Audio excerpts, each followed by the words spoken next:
Hello, everyone. Welcome back to another edition of Let's Take Five, our 39th episode. Let's Take Five is a podcast where we look at one of the greats in cinema and we sort of break down why they're so great.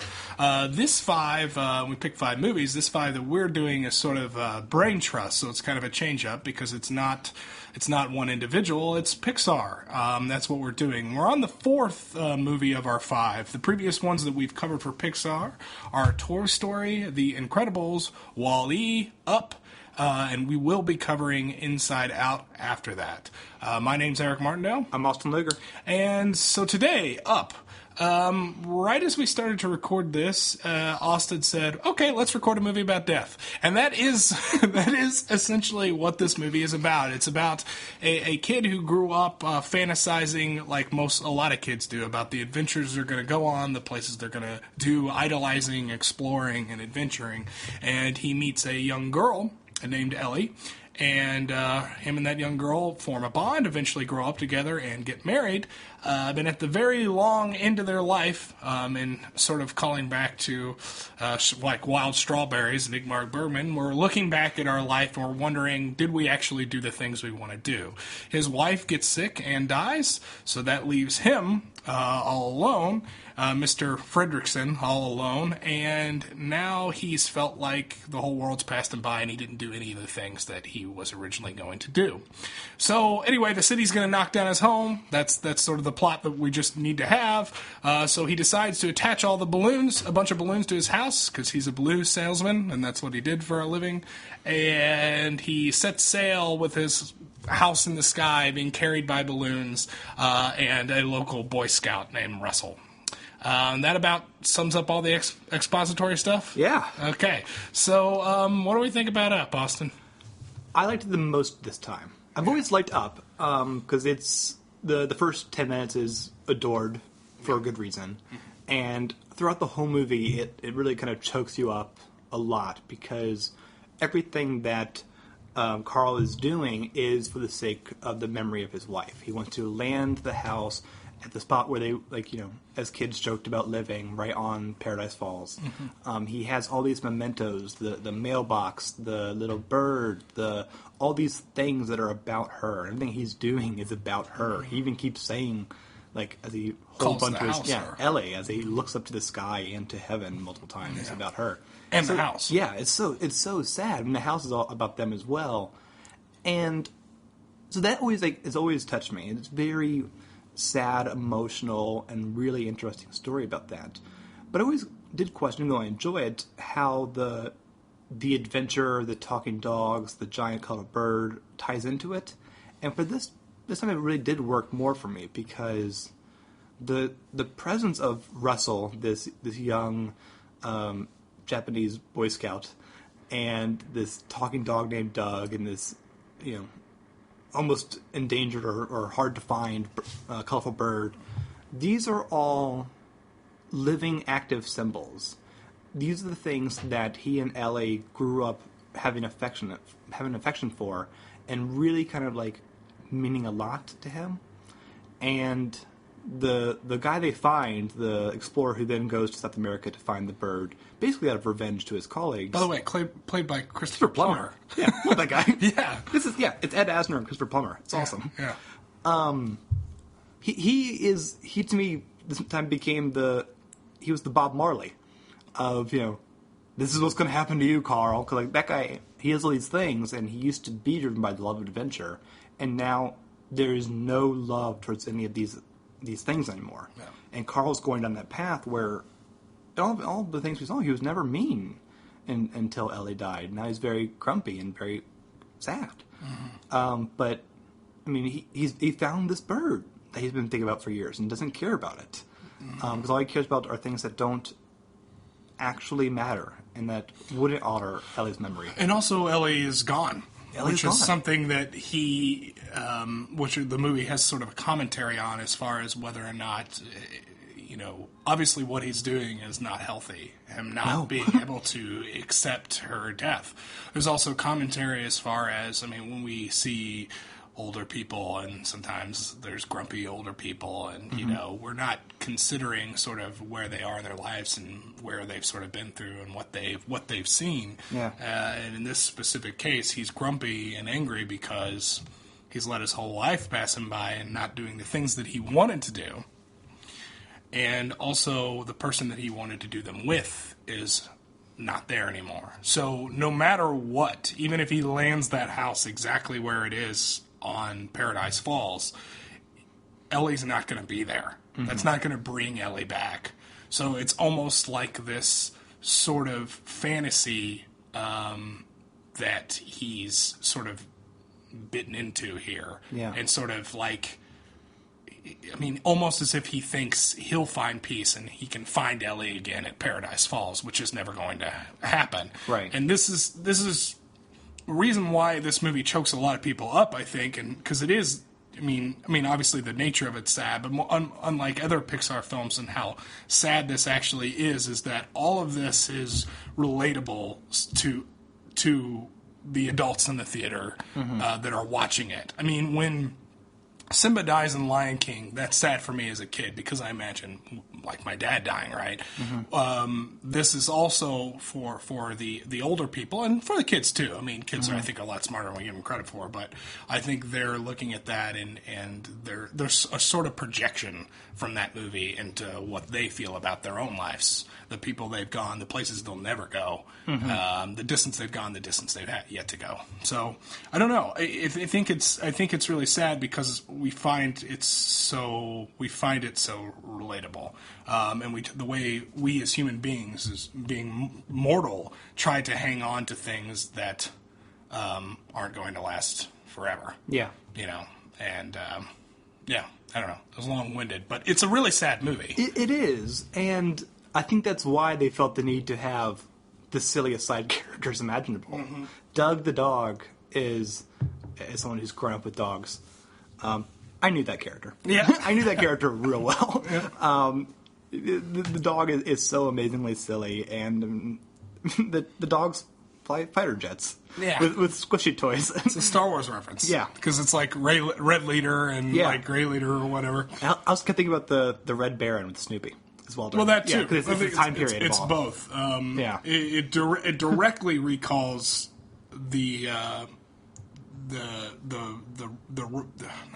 well, I guess Rogue One now, but the Rogue Squadron that attacks the Death Star, because of some of the things that they're saying are references to that. But all the dogs can talk. They all have collars that make them talking dogs, and they all talk how we imagine as human beings. Again, us projecting on to something else. Sure.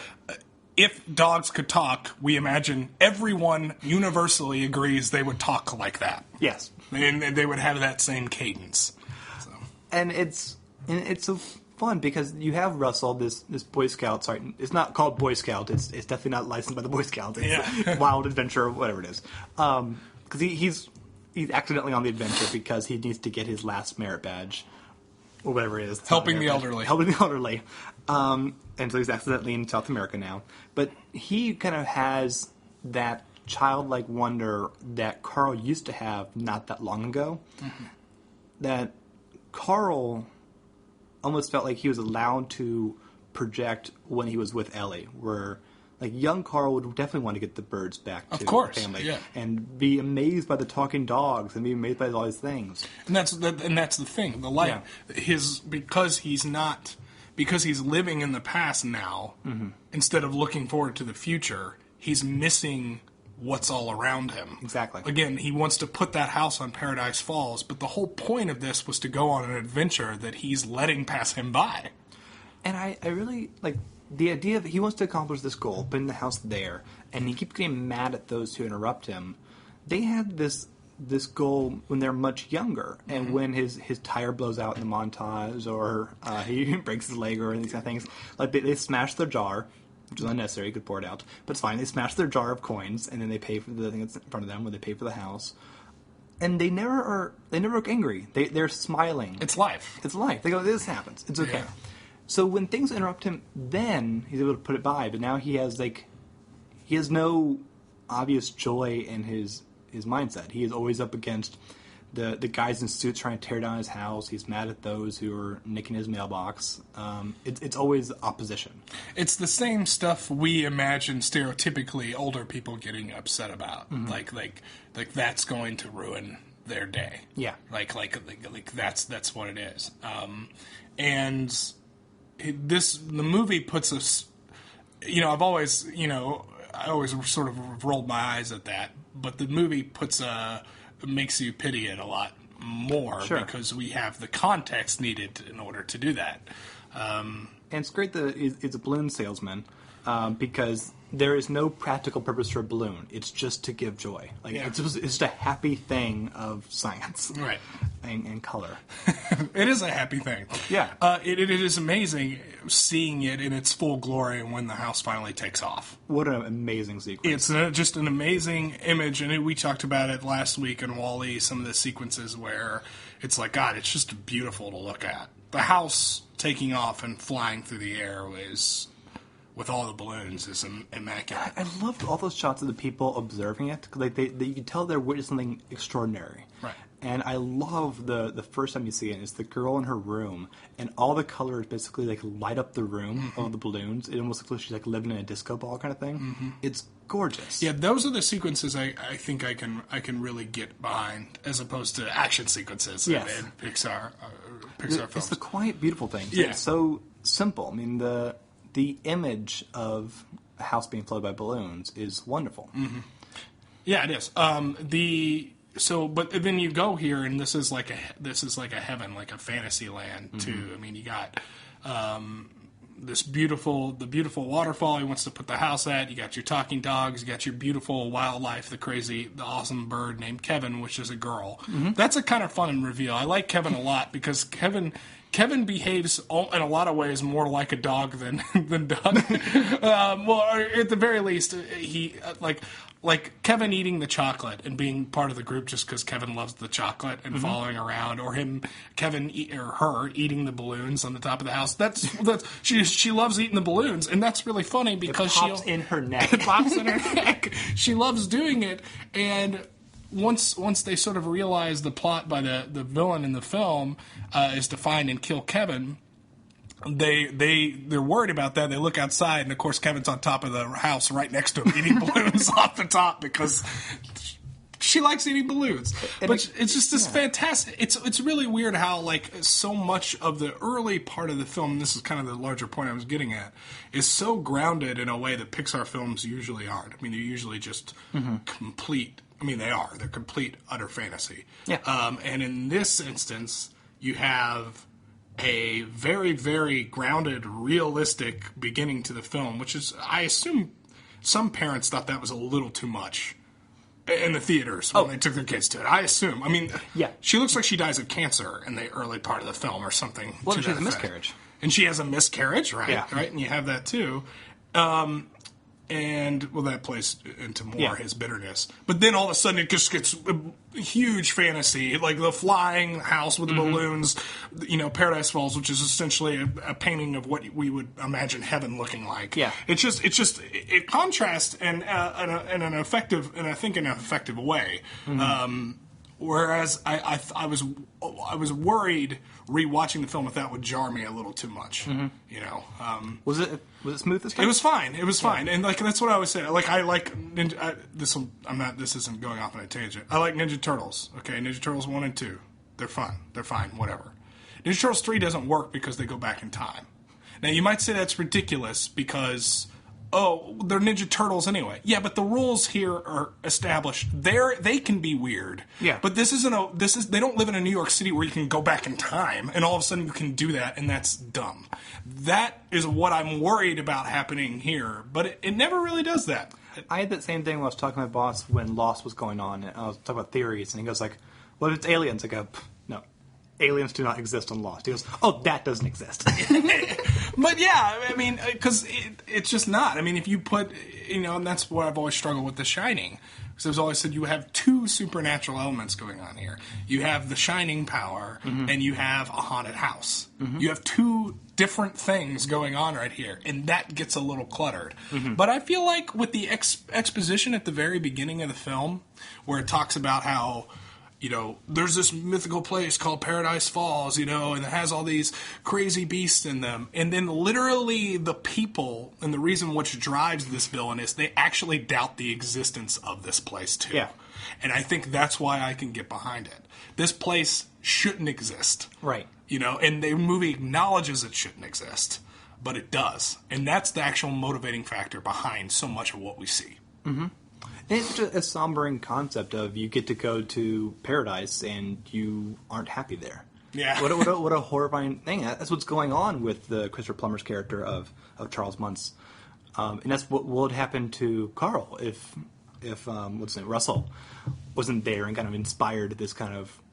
It really is to me almost a Scrooge-like transformation, except no one's point-blank saying you need to be a better person. No, it's true. Well, he needed to find purpose after Ellie. He needed, which is what I'm sure she would have wanted. Yeah. So the story is familiar, I guess, but it feels personal to these characters. It does. Yeah. And it was funny when you have the fight between Carl and Charles and call him Mr. Fredrickson. Mr. Fredrickson. He earned it. But I'm watching this happen, and when you first meet Charles Muntz in the current time, that is the only thing that brings happiness towards Carl's eyes. He doesn't care about the talking dog, doesn't care about the bird, doesn't even care about being there. Yeah. He's annoyed that he's not at the right spot on Paradise Falls. Mm-hmm. But when he sees his childhood hero and this representation of discovery and curiosity and adventure, and that was the thing that connected him and Ellie at the beginning, to then have to fight him for your life because this guy is insane and doesn't represent those things anymore. Those things that you cared about.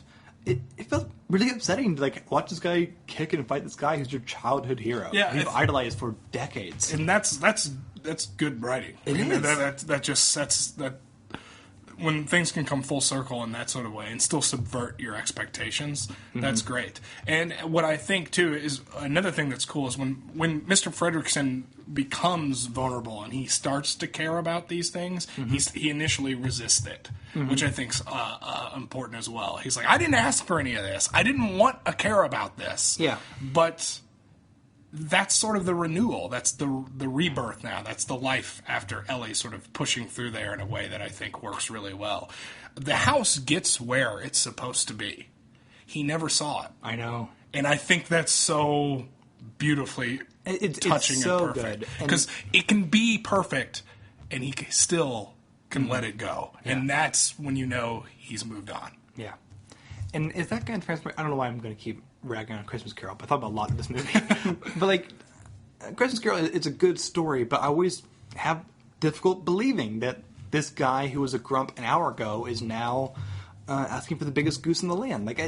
I feel that you need a more natural transition. It works better in a short story because it's a short story kind of thing, but it's weird to go from the polar opposites. And with Up, I really felt it because of just how organic it all felt and how it all worked within. So when you have even the smallest gesture of just him putting the pin on Russell, it breaks me up. Yeah. That got me so much this time. Because it was earned. I mean, every things that can be dramatic and teeter on melodramatic, mm-hmm. those can work as long as they're character based and earned, and the script does a good job of laying the groundwork and putting in the effort to make it instead of bucket list. Yeah. Where it's what it wants to do is skip to those feelings and mm-hmm. just try to sell those instead of actually earning them. And Up is so curious because he's joyful his entire life. Scrooge, in your flashbacks, you see him as someone who is, a bit romantic and idealistic, but he's still wanting to work on Christmas Eve. You see him fall into hell. Yeah, but you see him early on still well, I want to work on Christmas Eve, and it's a party, come on, Yeah. But Carl wasn't like that. So this isn't an old man character in too many other movies that have always been an old grumpy dude. Mm-hmm. This guy who's only recently been an old grumpy dude. And the movie gives him reasons. Yeah, it's a really good thing of we're helping you out of this funk now. We're not trying to rewrite your entire life so you're good during this part. It's you were always so good, mm-hmm. and And that works well because if not, there'd be no reason for Ellie to like him. Yeah, right. Yeah, Exactly. Because their relationship is so sweet, and the part that I think gets everyone even more than the montage is when he does open the book of adventures. Oh, of course. Again, Yeah. that was bucket list. Yeah. Except for it didn't earn it. Yeah. And, and it's something that you always knew was there and probably was going to come at some point. I was so shocked the first time. Really? Felt like an idiot. Yeah. Yeah, well. I was 19 when this came out. Did not see that part going. So before, we move too far away, two things. Action sequences, again, in Pixar do not affect me really well. Although I did think it was interesting that they killed the villain. Oh, yeah. He dies. I mean, And they went out of their way to not kill the dogs. I was like, blew up those ships. Nope, they got parachutes. Yeah, the dogs with parachutes are great. You never hate the dogs, though, even when they're villains. Even Alpha. Alpha with the silliest broken voice. Yeah. Which they should have just gone all the way and just hired Kristen Chenoweth. That's funny. Yeah. It reminded me of the death of Ratigan. And Hell yeah. Did that remind you of that, too? Because every movie does. well, Austin really loves The Great Mouse Detective. I like it quite a bit, too. But it's definitely an unsung one. But there was definitely, because the way they're flying through the air and then the fall and then just gone, it really reminded reminded me of that death. But Doug's great. Doug ends up being the leader of the dogs. Yep. He's not the alpha. And then there's, of course, the funny little bits in there. I mean, the movie's still funny, in spite of all the sadness, but, I do not like the cone of shame, which is the Elizabethan collar that the dogs get put in. There's great dog humor in this. I found Russell pretty funny, too. Russell's hilarious, too. Great. And he's actually what grounds the plot for a long time. Oh, yeah. He's what keeps the plot moving forward. The kid's really cute, obviously, too. He has such a big, squishy face, and it makes me laugh every time when you reveal that he's on the porch at the house's in air. Yeah. And he just goes, Mr. Fredrickson, can I come in? No.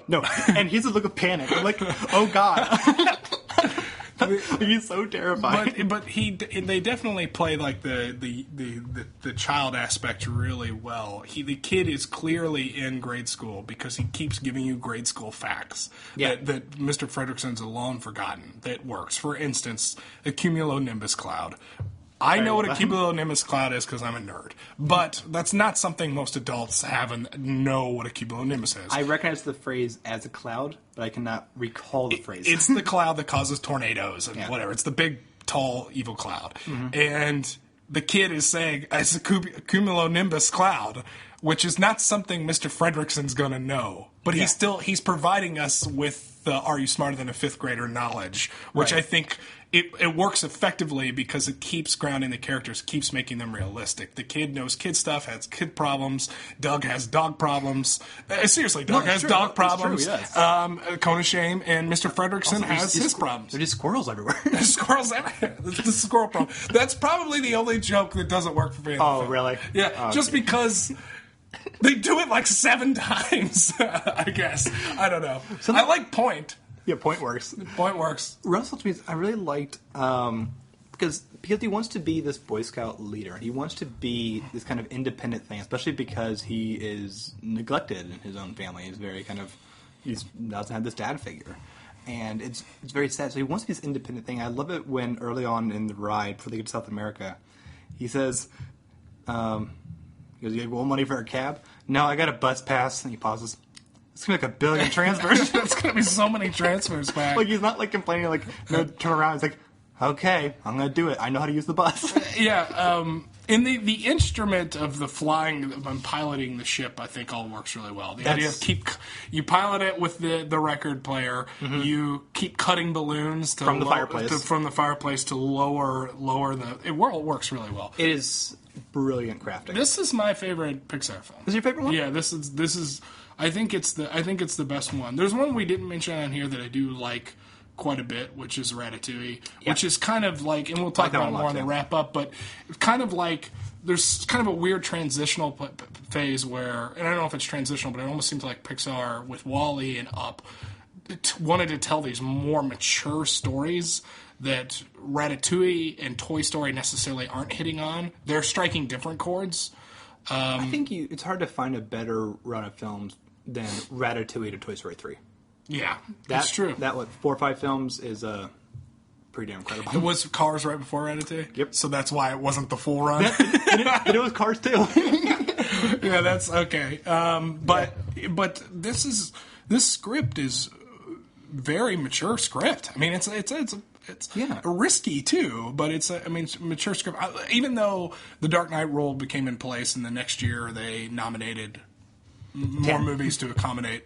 They nominated 10. I always call it The Dark Knight rule because Dark Knight got snubbed, and then they changed it. But and they never nominated Rises. I mean, District 9 got nominated. It was a weird year. Yeah, but Up was nominated for Best Picture, which I think I really feel like even with the Dark Knight rule, it probably would have been anyway. It would definitely have been a contender, I think. Because before this, it was only Beauty and the Beast. That was it. Only the nominee. And this one's curious. This was written and directed by Pete Docter, who his previous Pixar film was Monsters, Inc., which is a really fun movie. It's not very deep, but it's just so inventive and cool. Right. That's the best action scene in Pixar, is the door chase scene. Okay. At the end of that. Yeah, no, that's really cool. That's really good. So Pete Docter, he's also worked on a number of things. He helped, I think, with story, not screenplay, but story for WALL-E, and he's going to be the writer-director of Inside Out next week. But this one, very curiously, they got a kind of classic screenplay writer to help work with them on the story, and it was Tom McCarthy, who at this point had done The Station Agent and Win-Win and The Visitor, all incredible films. Since then, he's gone on to win Best Picture for Spotlight, and it's going to be nice to not mention The Cobbler. But Tom McCarthy, those other 4 films are incredibly good screenplays. He's one of those great writer-directors. I think it's a very good director, but even better writer, so the movies are always worth watching. And to have him part of this was really something special. And also, if we're going to talk about collaboration, we can't go without saying Michael Giacchino winning his Oscar. We were a big fan of this guy because we love Lost. Mm-hmm. And he scored the entire 6 seasons of Lost. Started in video games. He did. It was like Medal of Honor? Medal of Honor, Frontline, yeah. And now he's gone on, he just did Rogue One. He just did Rogue One, which is actually probably my least favorite score of his. It was okay, It was okay. But let me try to score Star Wars, but not sound like a Star Wars movie. It's the first non-John Williams Star Wars score. He's right to be scared. That's true. I think he played it too safe. Yeah. And he won the Oscar for this, and which is amazing. The Pixar score won. I mean, yeah, but that opening score, it's beautiful. My friends got married to that song. They walked down the aisle. Oh yeah, yeah. It was a beautiful tune, and the rest of the score is really good too. But the wonderful, I think it's called Marriage Theme. Mm-hmm. It's a special movie. Yeah, and I believe, I don't know why this stands out to me. I remember this, and Pixar probably has held this achievement a lot, but Up was the best reviewed movie that year, as far as positive reviews. Yeah. I don't. There may be that one asshat on Rotten Tomatoes, but I'm pretty sure they get up there a bunch of times. Yeah, I mean, because there's really not anything to not like. I mean, they don't put anything in their film. Typically, I haven't seen Cars or Cars 2. Actually, I saw Cars, but I don't remember a thing about it, so whatever. Anyway, we'll talk about it when we wrap up. So much better than Cars 2. But it's a great movie. It's a 4-star movie. It is. This is wonderful. All right, and that is it for episode 39 of Let's Take 5. Next week will be our final episode about Pixar. We're going to review Inside Out. And then we'll have a wrap-up episode the following Wednesday.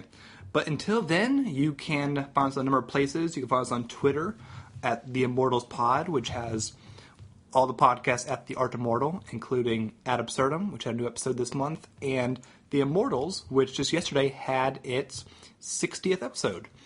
And we reviewed the Best Picture winner, All Quiet on the Western Front, the super long TV show Bonanza, and since it's the 10th episode, I got to do my first bonus review, and we all reviewed the TV show Rectify. It's a perfect show. It's a wonderful show.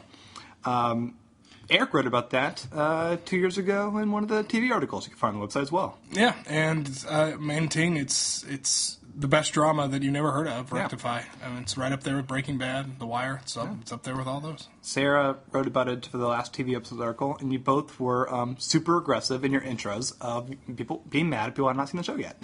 Because it was wonderful to me. I'm pretty sure just me, you, and Sarah are the only people that ever watched it. Well, thanks to the Immortals, we made it 3 more. Great. So yeah, let's take 5 at artofmore.com, email, and leave a comment at theartofmore.com. Where can we find you? Catch me at Constant Diversion. That's my YouTube channel. Last of Us review probably won't be out yet, but probably around edit-wise minute 18 of the 23. I don't know. It's getting done. It's a bear, though. I mean, he does this with his brother Ray, and they write and edit really good scripts. I mean, they're not just like putting a 15-minute clip of Last of Us and saying render that. No. It's many different edits. Takes a lot of work, but we'll get there. So get excited for that. Until then, you can watch all their old videos that are super cool. Thank you. Until then, we'll be back next Friday with Inside Out. So, because we just talked about another super sad cartoon. It's true. Literally with sadness as a character. Yep. So, I'm Austin Luger. I'm Eric Martindale. Goodbye, everyone. Beep. Oh, it is a dog. What? Oh, we're not allowed to have dogs in my apartment. Hey, I like dogs. We have your dog. Whoa. Wonder who he belongs to. Sit, boy. Hey, look, he's trained. Shake. Uh-huh. Speak. Hi there. Did that dog just say hi there? Oh, yes. Bruh! My name is Doug. I have just met you, and I love you. My master made me this collar. He is a good and smart master, and he made me this collar so that I may talk. Squirrel! My master is good and smart.